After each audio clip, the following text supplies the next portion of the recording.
welcome to Art for the Mind, coloring tutorials, and more. I am creating this video for my YouTube channel and my Facebook group. My name is Erin. I want to say thank you for watching this video. It means the world to me. Please be patient as you watch this video and may be slow at first. There is so much I want to tell you and show you.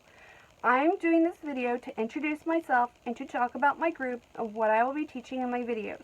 Most importantly, I want to thank my team, family, friends, and all of you for making this happen. I have been dreaming of having my own YouTube channel and Facebook group where I can share my love for different forms of arts and crafts for a while now. I've been told I should be teaching these things at a community center. However, with COVID, this is not possible. The reason why I wanted to do a Facebook group is because I did not want to just teach these things. I wanted to be able to give you an outlet where you can share your love for art and meet others. With regards to my Facebook group, for those of you who do not know about it, the name of it's also Art for the Mind, coloring, tutorials, and more. In the group, I welcome all forms of art. In addition to having an outlet where you can share your love for art and meet others, there will be personal challenges, color-alongs, and other types of challenges. I welcome ideas on how you want us to create the group. This is your space. We want you to have fun and feel comfortable in the group. A little bit about me. I have a degree in graphic design and health management. I got my degree in graphic design 21 years ago and got my health management degree 5 years ago. I also have experience in interior design. My mom was an interior decorator, so I wouldn't get into trouble during my summers throughout my middle and high school years. I used to work alongside her. Looking back, it was actually a lot of fun, and I think this is where I got inspired to go after my graphic design degree. As far as teaching goes, I have a lot of experience as I was a Sunday school teacher for many years. I stopped because of COVID. I also have experience teaching in other areas. When I get involved with something, I'm the type of person who puts their heart and soul into it. I'm excited to be doing these videos and teaching the skills and techniques I've learned over the years in these hobbies. Before I begin, I want to let you know my intention is not to take your money. I'm doing this because I love teaching and helping others. I will let you know where to buy the supplies and which I use in my videos. I won't send you to Amazon all the time. I always try to look for the best deal. For instance, this is workable fixative and this is hairspray. I got the hairspray for about $2 from Dollar General and workable fixative from Amazon for about $7. When I was going to school for graphic design, I learned that the hairspray does just as good as the workable fixative. It protects pencil, pastel, chalk, and charcoal artwork. It also prevents smudging and wrinkling, but please do not stand too close to your art piece or it will become wet and wrinkled. You can also do more artwork once it dries. For instance, if you use pastel and you want to do more work and you don't want the pastel to smear, then you just wait for it to dry and then you can do more work without the pastel smearing. Of course, this is all up to you on what you would like to spend your money on. Something that I would like to go over would be honesty. I will always be honest with you. If I'm not sure about something or I have doubt over something, I will look into it and do research until I find the correct answer before answering your question and teaching you something. I won't just tell you to do something if I don't know for sure it will work. I also want you to know, for some reason, I use the word obviously a lot. It's just like using the word like a lot, which I do. It's a habit, so please do not be offended if I use the word obviously. One of the things I will be doing videos on are coloring book flip-throughs. I feel this is important because it seems that coloring books are being sold less in stores such as Michael's, Hobby Lobby, and Joanna Fabrics. At least here in Florida it is. I'm not sure about in the state where you're at or in the country where you're at, but here it is. When it comes to buying a book on Amazon, they only show a few pages, not the whole book. When I am looking to buy a coloring book, I want to be able to look at the book before I purchase it. There are times where a book may just have a page or two that I really like, and the rest of them I'm really not that interested in coloring. I'd rather spend my money on a book in which I'm excited about doing most of or all of it. In regards to skill level, everyone has their own skill level when it comes to hobbies they enjoy doing. Not everyone is the same or as skilled as others. Please don't think you cannot do these things, as it is possible if you put your mind to it. If you've ever played a video game where you had to have skills, you would know that in order to level up and master that skill, you need to just keep practicing. No matter what skill level you are at, you will still find something useful in my videos. I've learned to think realistically, who am I doing this for? Most of your work is going to be for yourself. Well, at least in the beginning, or at least it was for me. And then when I felt more comfortable at it, I started giving my art pieces away to family and friends as gifts. So in the beginning, please relax and enjoy learning the process. As you do more, the better you will get. Mistakes happen. It is how we learn. You're probably even seeing me make a few mistakes in my videos. I am not perfect. I used to compare myself to others all the time when it came to coloring and did not think I was the greatest. I still do it to this day, finding myself comparing myself to others from time to time. I do admit I'm not the greatest. I am no Picasso. For some reason, people like the way I color and have asked me to teach them. So therefore, I have decided to teach coloring. I'd like to show you a few pieces that I have done. This is by Ava Brown. This is from their Beautiful Woman Grayscale coloring book. I like to add embellishments to my coloring pages. For instance, right here, I colored the nail purple, and then I went over it with purple glitter glue. This one is by Marjorie Sarnett, by her Best Dressed Pets coloring book. I never knew this was a technique. It's called an interglow technique. I do most of my coloring pages this way. You basically take a darker color, outline the area, and then color with a lighter color. This is also by Marjorie Sarnett. This is from her Fanciful Sea Life coloring book, and this is a monochromatic challenge Basically, you take one color and use all shades of that color. So I had to color the main subject with one color and all shades of that color. So I used orange to color the fish, and then I used aqua to color the background. And I was allowed to use pops of colors, so I used magenta and gold.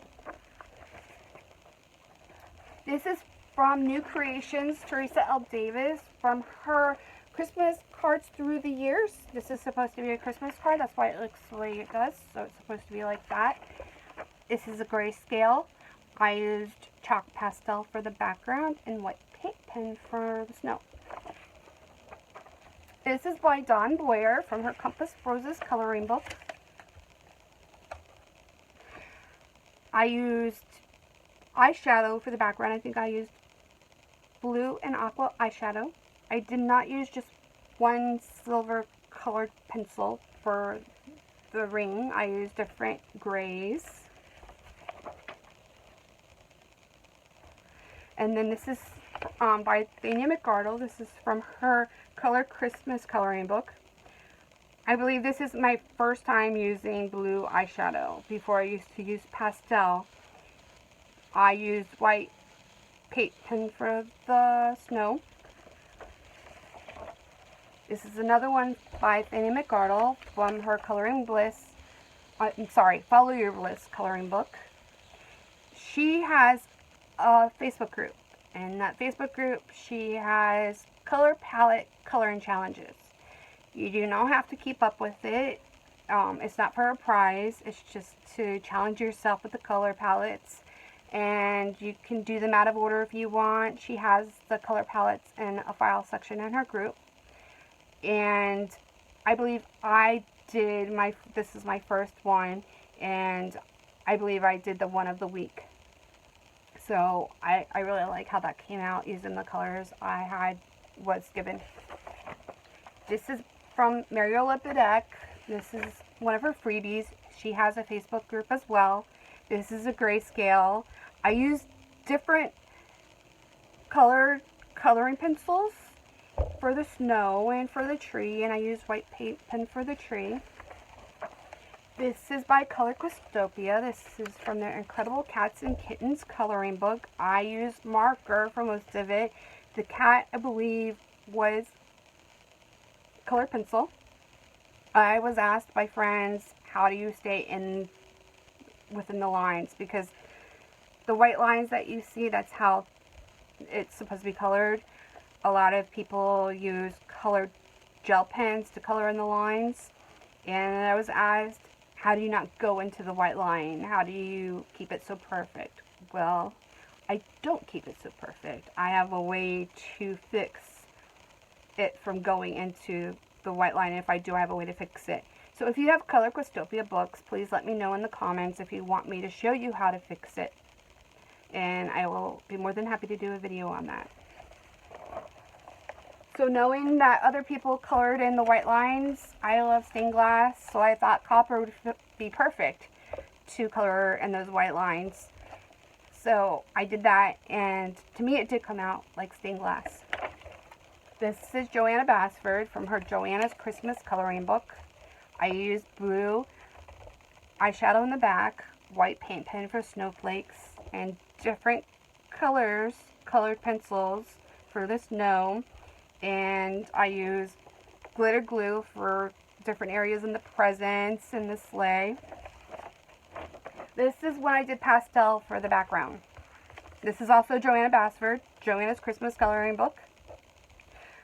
I used hairspray on this. It does not smudge. It does not come off on your fingers. It may look like it in this light, but it's not. And I stepped away from it for a while. I came back and I noticed I had a shadow of the heart, and I didn't mean to do that. So I'd like to show you all that, teach you how to color like that if you're interested. Another thing I'd like to show you is cross stitch embroidery. I have been doing this since I was 6 years old. If you're interested in learning that, I'd also be I would love to show you how to do that. When I was little, before middle school of course, I used to go to my grandparents 2 weeks out of the summer, and my grandmother used to sit me down and used to show me how to cross stitch and embroider. She's 94 today, and she does crochet still. So cross stitch, think of it as embroidery. Everything so embroidery is more like a main subject. This is embroidery. I'm doing this for my mom. This one is like coloring in the areas with colored embroidery thread. So embroidery is like a main subject, and all the stitches, chain stitch, satin stitch, cross stitch, are all like subsections or sub-subjects. This is counted cross stitch. It has little boxes. You count them to know how many stitches you're going to do, how far apart you're going to make them. I put masking tape on it because it frays. This type of material is called Ada cloth. And this is printed cross stitch. It's cross stitch, and then this is printed. I did the highlights of the letters, and it would be also a type of embroidery, back stitch. I'm doing this for a friend. I want to show you, this is what it looks like before you sew it for printed cross stitch. See all the X's? I heard from a few friends that if you wash it, the print will come off. So do not wash it. See how it's fraying? That's why I put masking tape on it. I also do albums. I put fabric on albums. And I'd like to teach you that as well. One of the first albums I've done was for my dad. This is printed cross stitch. He absolutely loves lighthouses. He's been to many states and taken pictures of the lighthouses. He also does art. He takes pieces of driftwood, flat pieces of driftwood, and he sketches on them the lighthouses. This is before he sketches on the driftwood. This is also before he does it. I did this book back in 1999. See the yellow and the orange? This is because this is not acid free. A lot of the stuff today is acid free. If you leave your pictures in an album like this, they will soon deteriorate and become yellow. I'm sure you've seen pictures from maybe the 50s and the 60s, and they're deteriorated and they've become yellow or colored. That's why.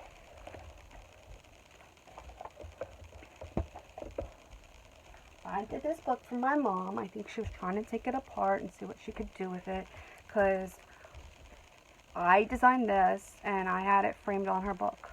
So I don't know why it's off now. This is also yellow and orange. She's talking about taking page protectors and putting scrapbook pages in her page protectors. More modern one. This is one that is more modern. You'll see these albums out today. They're 12 by 12 scrapbook albums. The person who I did this for wishes to not be disclosed. This is counted cross stitch. I put the name of the person down here, the name I designed. Inside I used a different fabric. This is a 12 by 12 page. The person puts their artwork in this album. Another one that I'm doing is for a friend. This is what it looks like before you actually make the album. I did the cross stitch, counted cross stitch. This is what the album looks like when you buy it from the store. So this is the fabric that I'm going to put on the book, and then you put the cross stitch on. I'm going to use this material for the frame and the inside of the book. Also, this is cording. I'm going to place it around the outer edges of the book and around the frame. Another thing I'd like to teach you is paint by numbers. I've been doing this for about 10 years now.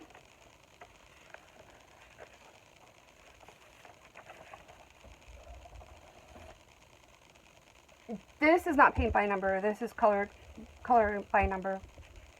I love how it came out. You'll notice that my theme is usually dolphins. I love dolphins. I have 2 tattoos of dolphins. This is a beginning paint by number. It doesn't have any special techniques to it. I made this for a friend. I have not seen him since before COVID. Right here, there's different techniques. It's dry brushing. Basically, you let the one color paint dry, and then you dry brush the other color paint up. It looks like sand mountains. I did this one in honor of my dog. It looks just like him. I did this, I believe I did it last year. He died 2 years ago. He had parathyroid cancer, and we thought we got rid of it. We had another year with him, and he died a year later with spleen cancer. The cancer that was in his parathyroid actually spread to his spleen. So this also has dry brushing right here and in other areas. It's another one I did. I've done this so long ago, I honestly don't remember where the technique was in it that I've done. There's so much more I want to show you. I'm going to be teaching how to do diamond painting and some other stuff. If there is a specific thing you want me to show you, please let me know in the comments. Or let me know if you'd want me to do some live videos. If so, should I go live on Facebook or YouTube? Or if you just want to comment on my videos, please feel free to leave comments. I would love to hear from you, so please leave comments. You can find my Facebook, YouTube, Twitter, and Instagram information in the links of the description. Thank you so much for being a part of my community. Have a great day.